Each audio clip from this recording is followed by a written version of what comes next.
अदा तुझो पी गोठ जो चंगो मुड़स हुयो ऐं वॾेरो हुयो, खाली हथे क़बर ऐं पियो आहे, छा खणी वियो? असांजो अबो वॾो कुझु असां न करे वियो। अदा असांजो अबो वॾी मिल्कत ठाहे वियो।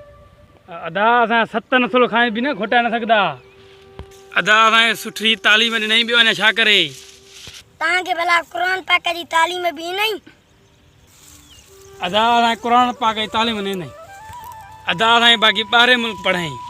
अदा बाक़ी ॻाल्हियूं घर हली कंदासीं। उथलूं ॾाढी गर्मी आहे। नबी करीम सल्लल्लाहु अलैहि वसल्लम फरमायो आहे, जॾहिं तव्हांजा माउ पीउ मरी वञनि उनखे दफ़नाए जल्दी घर न पहुचो।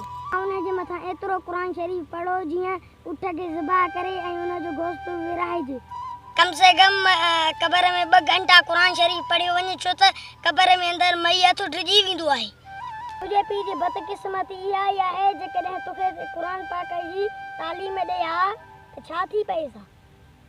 अॼु तूं हुनजी क़बर जे मथां वेही क़ुर पाक पढ़े हा। तूं बसि वञ, मां थोरी देरि में अचां थो। अदा ठीकु आहे, मां पोइ हाणे हलां थो, पोइ तूं बि अच।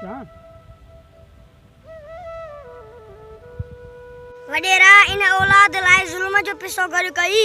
अॼु तुंहिंजो पुटु चए थो जल्दी हल, गर्मी आहे। क़बर में औलाद न बल्कि सुठो अमल ई कमु ईंदो आहे। जेके ग़रीबनि जा हक़ खाधई, तोखे क़बर यादि न हुई, हाणे अकेले सिर हिसाब ॾींदी।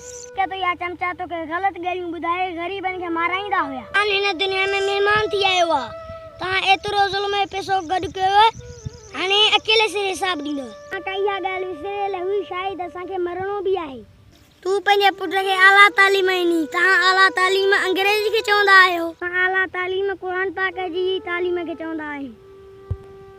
अॼु क़बर में अंग्रेजी न क़ुर पाक जी तालीम कमु ईंदई। ऐं तूं ॼाण, तुंहिंजो ख़ुदा ॼाणी, तूं त पंहिंजी औलाद खे यादि बि न आई। अलाह साईं तुंहिंजो भलो करे।